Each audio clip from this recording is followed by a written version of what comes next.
A Cultural History of Mansplaining. Lily Rothman. The Atlantic. The word is relatively new, but the idea has been around for decades. Not all that long ago, an American statesman of considerable influence wrote an opinion piece for this very publication about a political issue that directly affects women. It was perhaps the finest example of mansplaining ever published. This election season, the idea of mansplaining, explaining without regard to the fact that the explainee knows more than the explainer, often done by a man to a woman, has exploded into mainstream political commentary. Hugh Schweitzer over at Jazzbell noted its growth in September, writing that it has moved beyond the feminist blogosphere. And sure enough, these days pretty much every time a male politician opens his mouth about a so-called women's issue, he is dubbed like so or like so, a mansplainer. But the article in question wasn't written this year. Its author was Lyman Abbott, a prominent New England theologian, and it appeared in the September 1903 issue, The Atlantic. The article was called Why Women Don't Wish the Suffrage. About rights, I believe it is because a woman feels, if she doesn't clearly see, that the question of women's suffrage is more than merely political. Then it concerns the nature and the structure of society, the home, the church, the industrial organization, the state, the social fabric.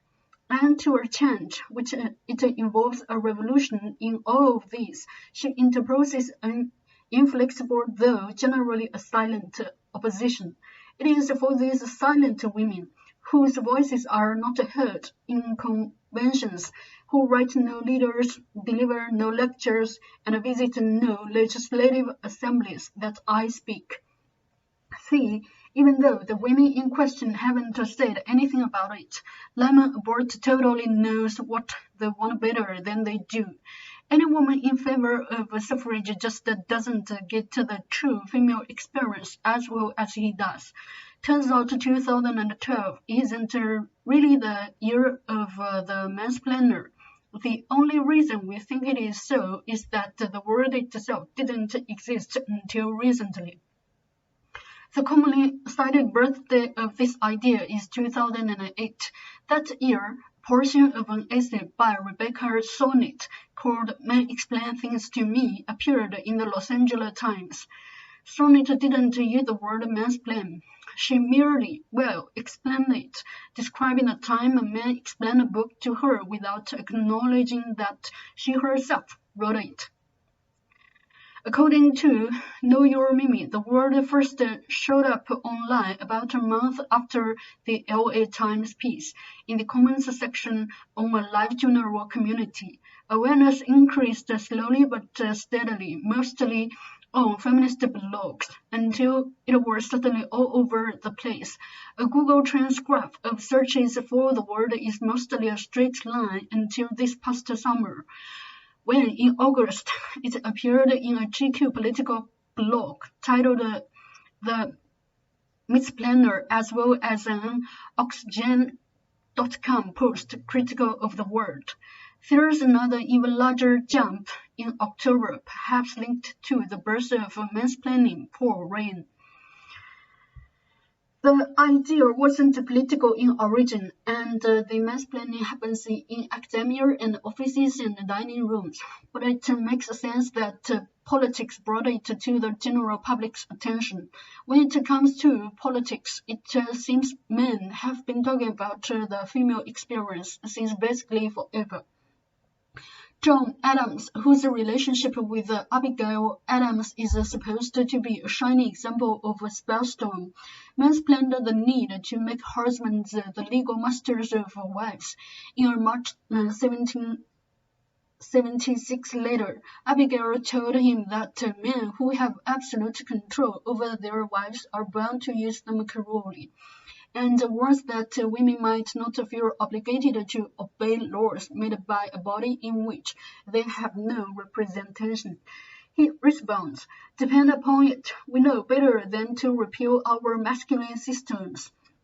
Although they are in full force, they are little more than theory. We are obligated to go fair and softly, and in practice, we are the subjects.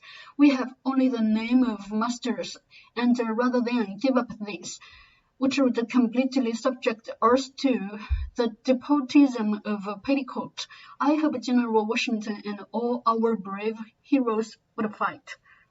In other words, he tells his wife, who has expressed worry over the way men treat their wives, that he knows better than she does about the experience of being a wife. And in a 1980 presidential debate, President Carter brought up the fact that after 4 decades of support for the Equal Rights Amendment, the Republican Party had removed that language from their platform. Reagan mansplains. I would like to call the attention of the people to the fact that that so-called simple amendment would be used by mischievous men to destroy discriminations that properly belong by law to women, respecting the physical differences between the two sexes. Labor laws that protect them against things that would be physically harmful to them. In other words, Ronald Reagan knows best what women can and can't do. But just because it's been around so long doesn't mean mansplaining is a necessary condition of male politicians speaking about issues that women experience firsthand. Politicians on both sides of the aisle have avoided it, and eloquently. President Ford, a Republican, spoke in favor of the Equal Rights Amendment, making the point in 1976 that even instances of discrimination that may seem petty and even ridiculous to others hurt the people against whom the discrimination occurs. More recently, in his debate with Paul Ryan, Vice President Biden said that he can't know how a pregnant woman feels about her body, while both men were capable of a thought experiment about what they might do in a woman's place. They were also apparently capable of retaining the awareness that they couldn't know for sure.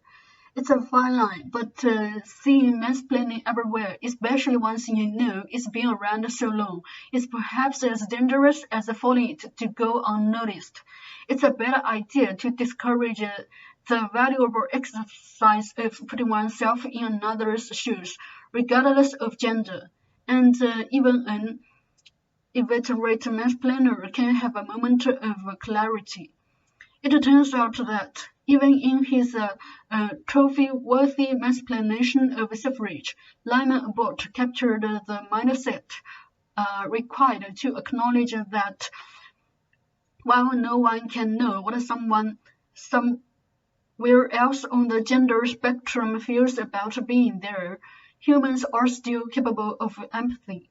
Man is not an inferior woman. Woman is not an inferior man.